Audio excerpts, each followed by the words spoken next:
The Adena timeline, excuse me, in the academic record, you'll find 1000 BC to 300 BC. What I'm going to show you tonight, I'm looking at what's called, I'm taking a chunk out of the academic world called the Archaic. I'm saying the late Archaic and the Adena really make up one stretch. That's where my research is taking me. So for me, my Adena world, my archaeology world for them really runs 3000 to 600 BC. And that's what I'm going to focus on. We'll see that just in a bit. Hopewell timeline, again, in the academic world, Ohio is the most numerous for finding artifacts. So the dates of 100 BC to 400 AD is what you will read and hear the most of. However, if you go to Illinois, the archaeologists will tell you it's 300 BC. You go to Tennessee, they'll tell you it's 600 BC. So it depends what state you're in. That's my point. But this is the general timeline that you will see. But I'm saying we're looking at 600 BC to 400 to 500 AD in timeline. And again, this is where I'm looking for my research, right in that area. These are the four prominent areas of the Hopewell. This is their concentrated areas where the artifacts are most dense in the situ. And the provenance that we look at, here again, is the Ohio area. This is when they start, 100 BC. Here's our Illinois, they call this Havana. That's at 300. Here's our Tennessee area, 6 to 500. And we also have a spot down here in the Gulf at 500 BC. These are the centers of concentration. This year we saw go by that great movie we saw today. This is the Hopewell Interaction Sphere. These are the various elements that come from all this wide range of trade. All this here. Rocky Mountains all the way to the East Coast, Canada all the way to the Gulf. All these things are found in the burials of the Hopewell. Okay? It's hard to say. Yeah. Do you mind? Well, fully Come right ahead. Come right ahead. It came from these other pieces. But it's there. You see, follow the data. That's what the data. Right. What would you interpret that as? It looks like a Pegasaurus to me. Stegosaurus. Stegosaurus. I don't know what else to say, man. It has an analog in Angkor Wat. Yeah. Now, of course, now in Illinois, we have this shark, and we have a whale, all from Illinois. And these are Michigan pieces. These three here, that's the Michigan tablet story, which is big unto itself. Copper, slate, and clay. Okay. Well, where was that found? Well, these are found 1840 to 1920, all lower Michigan. And upper Indiana. Upper Indiana. I should say a couple in Wisconsin while you're at it. But nice little bears here. Got a nice ram. Are these all from mounds? Yeah, burial mounds. Yeah. Mm-hmm. Yeah. And I have no idea what these are for. Anybody got an idea? Let me know. Yes. We'll see it tomorrow. Oh, see it tomorrow. Okay, great. They're like snooker balls. No, it was a little more sophisticated than a sling. Good. I'm in the bogey. What do you call it? Chunky? No, chunky was a more of a cylindrical thing. Well, this is interesting. This is a very crude, I hate to say the word lamp, but that's what it was for. You put your bear grease in here. You lay a wick across that notch, and your flame would stand right here. Now notice what John just showed you. Here's that unusual symbol. Right. It's on the lamp. It's right there. Square over the upside down, like a table shape. And then right over here, we have the mystic symbol. All right. Right there. Can you see it? Yeah, I can. Go Okay. ahead. Yeah, it's Mystic very symbols right there. This is from Illinois. This is not from Michigan. These are typical Hopewell items that are accepted by academia. This is a 3/4 axe. This is the platform pipe, the effigy pipe. We find copper tooling and we find beautiful pottery. Again, these also represent typical Hopewell artifacts found in the archaeological record. And this right here is particularly interesting because we do find the copper breastplates. I want to say something it's really neat. These copper breastplates, as they're buried with the individual, the copper carbonate from the plate itself preserves whatever is underneath that plate. In this case, it's going to be the clothing that the person was wearing upon interment. If you go to Columbus and go to the museum there, you will find they have a large cabinet with really thin drawers, and you pull out one drawer at a time, very close together. They're all lined with fabric that the Hopewell people were wearing upon being buried. And it's not buckskin, it's woven fabric. and multiple colors. Yet you won't find one example anywhere in any museum showing Hopewell people dressed in these multicolored fabrics. I don't get it. And if you want to see the best ones, you got to go to University of Tennessee at Knoxville. They have the biggest collection of cloth. And I tell you, it's absolutely something to see. You'll just be surprised. It is absolutely gorgeous. Now, next thing I want to point out here, which is really fun, is this guy up here is at Mound City. And when you go into the museum there, he's identified as a bird of prey or a hawk or an eagle. What's wrong with this picture? Why? Isn't that simple? This is a parrot. Yeah. So then the first question becomes, well, it's too cold up here for parrots. Well, it is today, but it wasn't then. And we have our Viking and Norwegian enthusiasts to thank for that, because they have developed and pursued what's called the Little Ice Age. We now know between 12 and 1300 AD, there was a whole cold line shift and everything dropped down. And that's when all the castles in England stopped being built. They could no longer heat them. And at that time, England was known for the best wine in Europe. When the cold line shift took place, all the vineyards moved to south of France and the north of Italy. Cold line shift. Simple. Okay? This definitely is parrot. Now, this happened, I was at Mound City just about a week ago. I had 55 people on a bus tour. We're just finishing up. The curator came out and he held up this image and he says to my group, he says, "Can anybody tell me what kind of bird this is?" And everybody's just kind of looking around because they just came out of the glass, the museum, and they're saying, "Well, falcon, whatever." They're repeating the words that they saw on the thing. And then they all pointed at me. Well, we think our tour guide knows. So the museum curator, he looks over at me and says, "Do you know what this bird is?" I said, "Yeah, I do. It's a North American parakeet." He says, "You're absolutely correct." And then he gave, this is my reward. I got a big parakeet sticker. You probably can't see it, but that was my prize. So I asked him, I said, "Well, if that's the case, why don't you go in there and change that? Take that hawk and eagle name off this parrot." He said, "Well," I'm not in charge. I'm number 2 guy. So there you have it, okay? Just fun stuff that goes on, all right? Copper head plates. We know that these people wore these. They're held on by grommets. These are ear and chin guards. And when you get into the old books and you read them as they're uncovered, they're held on with some type of cloth. So they had a cloth cap where these things were attached, and that was worn as a headgear. And the biggest collection of these is in the Field Museum in Chicago, Illinois. And they don't have them on display. You have to ask for them.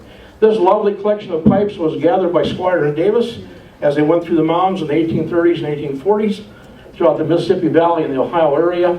And these, unfortunately, all reside in London. Their entire collection, about 3,000 pieces, all went across the seas. So if you want to see it, you got to take a boat ride or an airplane ride. Again, pottery, very, very nice for the Hopewell. This is mica. Items for decoration. They're just gorgeous stuff. All accepted. And surprise, guess what? We have concrete with a Hopewell. Now here's another funny thing. If you go into a museum run by the state of Ohio, OHS, they will never talk about this. You go into a park run by the federal government, they will show and talk about Hopewell concrete. The guys at Mound City tell us that every mound there had a cap of concrete over the top of it. And if you read carefully in your books, you'll find that when they broke into these to excavate, they took a pickaxe to break this crust to get through. And not only that, some of the places they got to the bottom, they found the charnel houses, which were preparation for burial. Some of those floors were also spread out with a concrete floor. These guys knew how to make concrete. I just got this a year ago. This for me is pretty new stuff. What's that, ladies? Pearls. Pearls. Let's check out these Hopewell. One group of Hopewell people in Hamilton County, Ohio, collected and disposed of 48,000 pearls in an artifact deposit that was later covered by the Turner Mound. Archaeologists excavated the Hopewell site in the 1880s, found 100,000 pearls. Some were inset into bare canine tooth buttons or applied to copper ornaments. Most had been drilled, perhaps with a hot copper wire, strung as a necklace or sewn onto clothing. Pearls. These people like to dress up. You'll never see it in a painting. Now, Here's all the artifacts that are found with the Hopewell, but they don't tell you about them. You have to find someone like me or like you that know about this stuff. And what are they called? OO parts, out of place artifacts. Stuff's that's not supposed to be here, but it is. Data. Let's follow the data. Take a look at the OO parts. This right here is definitely a smoking gun. William Connor found this at Chillicothe, digging out one of the smelters. And right here we have a clay mold. This is an iron axe head sticking out of the mold.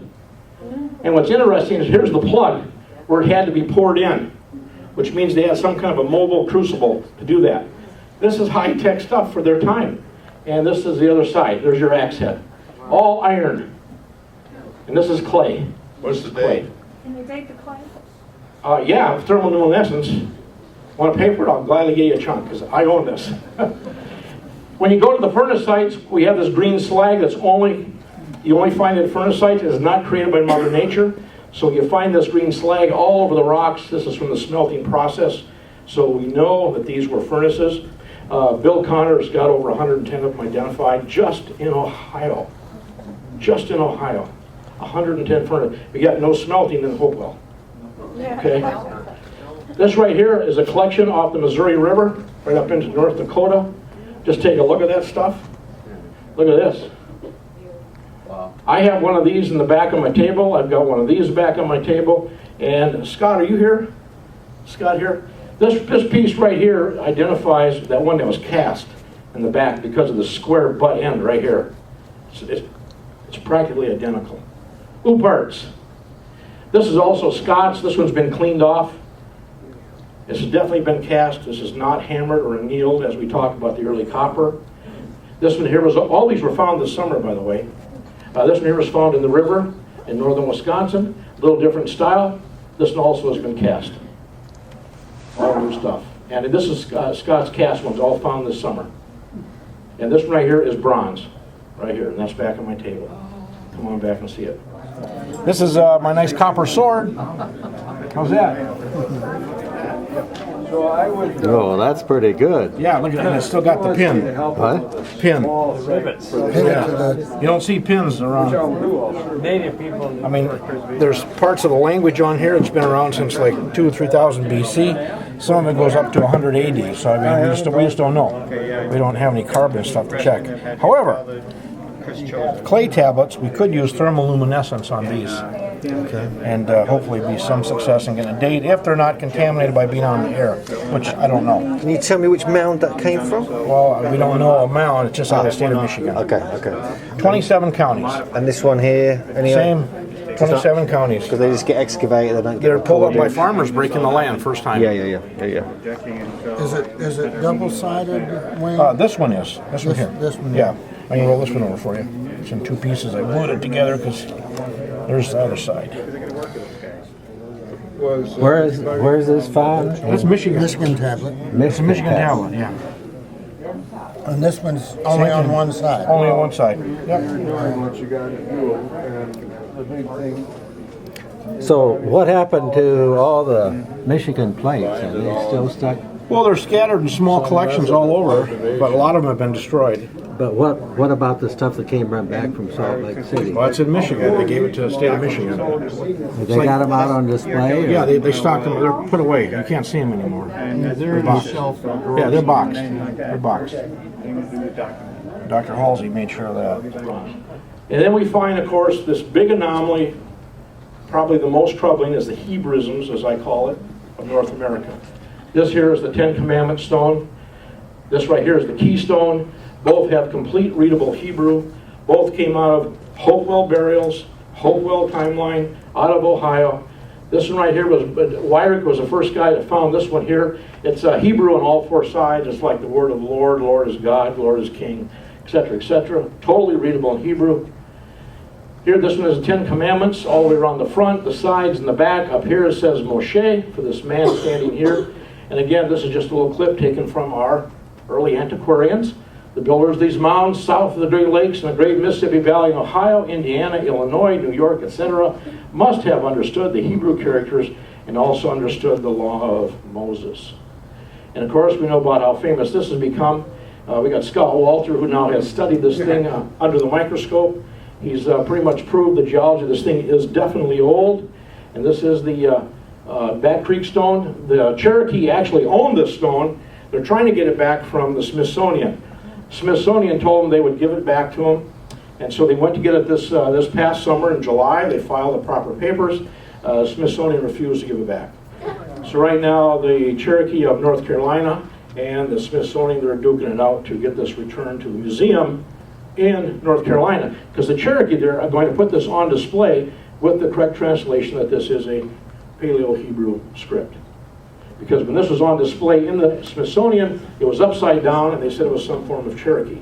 But it was displayed upside down. And of course, this guy here, Dr. Gordon was the first guy to see this, to recognize it. Henriette Mertz kind of put him onto it. She felt it was the same thing, so they both realized this was definitely a very, very old piece.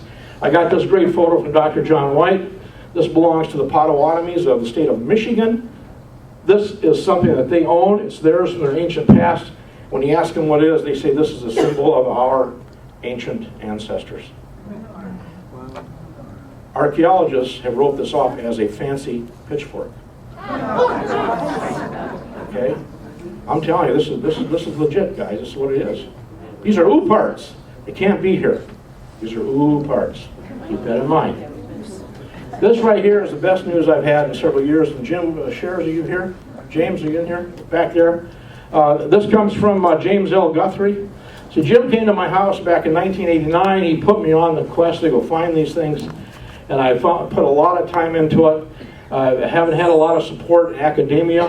But finally, Guthrie, he says, I was both shocked and pleased to read an article. This is by Dr. White, by the way, by a respected scientist, epigrapher, and diffusionist who restated his view of certain suspect artifacts and sites that suggest there is possible value in these finds long before they are scrutinized with greater efforts.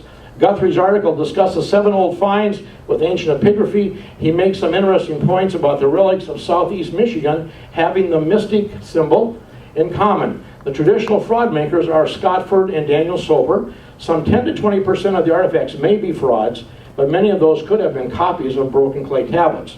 The important observation is that the content of the alleged frauds, and this is the important part, is often intriguing because of subtleties present that an alleged fraud maker could not have known about. That's at the time. These first surfaced in the 1840s. Remember, in the early 1840s is when Champollion first broke the code at the Sphinx. And yet we find Egyptian hieroglyphics all over these tablets. But there also are other markings as well. And then he goes on to say, such an artifact may be legitimate or a simple copy. Another 80% may be totally legitimate. This is my expectation of most ancient sites. So the point is, this begins to open the door for possibly getting people who are recognized in academia to restudy this work. Now, would you not agree this is pretty neat stuff? Yeah. Okay? Mr. Halsey, who you saw his face today on here, right? Mr. Halsey? Okay? John will tell you, this is Michigan folk art made by the pioneers of Michigan. The Michigan people, they cleared the land of trees and stumps. They sat around at night and they pulled up this black slate, which is all over Michigan, and they all went to work and did this, and it all happens to match. The guy who lives, by the way, this comes out of 27 counties throughout Michigan. Okay? And we've got at least 10,000 pieces, some estimates high as 30,000 pieces.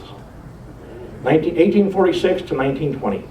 That's when all this came out of the ground, but we can't say that. I'm not talking about the artifacts thing. Now, we got some other more ooh parts. This is brand new, just popped up a couple years ago. Guys digging a basement. Was witness, this came out of the ground. I don't know what it is. I just call it a funerary urn. This is very readable. It's just straight text off the Book of the Dead. No magic spells, nothing special. Okay. We got this too. What's it made of? I can't tell you. We haven't had it examined yet. Every time we get something examined, it costs a lot of cash. So I have to realize that. This is Ushapti. This was found in the 1950s in northern Illinois on the Des Plaines River. And everything here is absolutely correct Egyptian. We did an article on this in Ancient American, compared to one found in Mexico and to one from Egypt, and side by side. And it's a great, great article. Great piece. Great, great piece. And this right here is the sky god, Egyptian Nut. And this was found out of West Virginia. And I got this out of the Jack Ward collection out of Indiana. Again, this was on the Mound River, and it was found in 1979. And Jack purchased it from a private collector.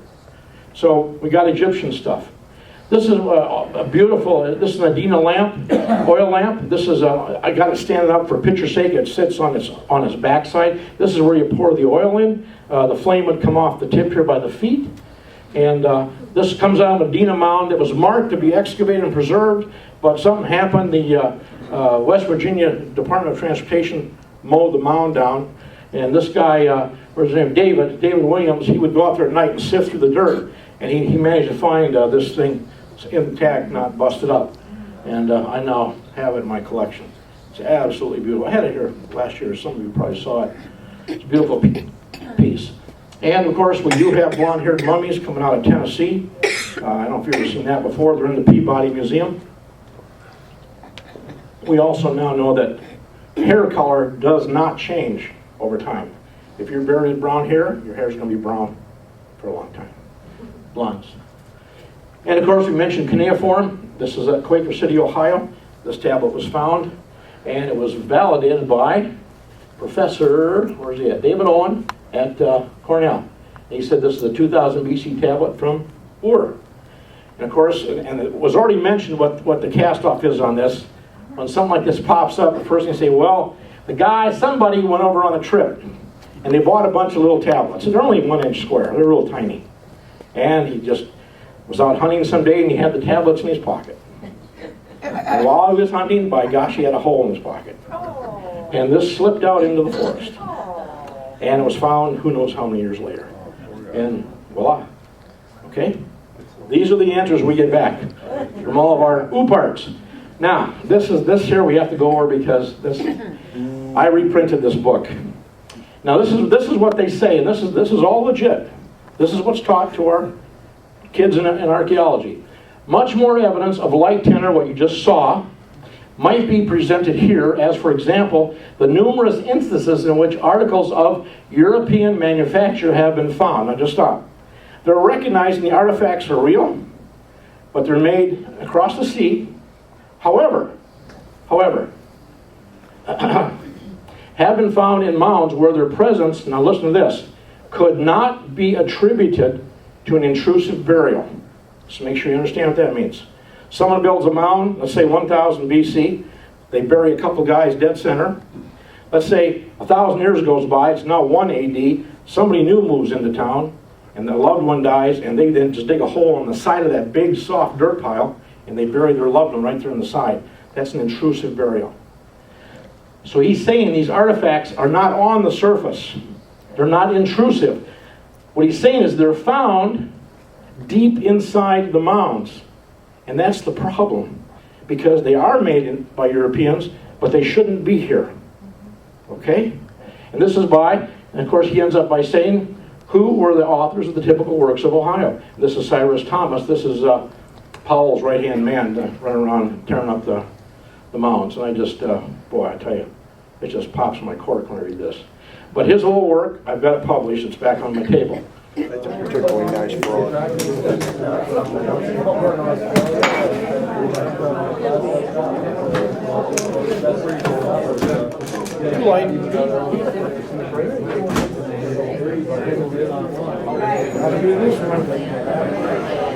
You didn't bring that big one that Lee brought up to you, back up to you. Is that it? Yeah. These are out of Red Cedar River in Dunn County, Wisconsin.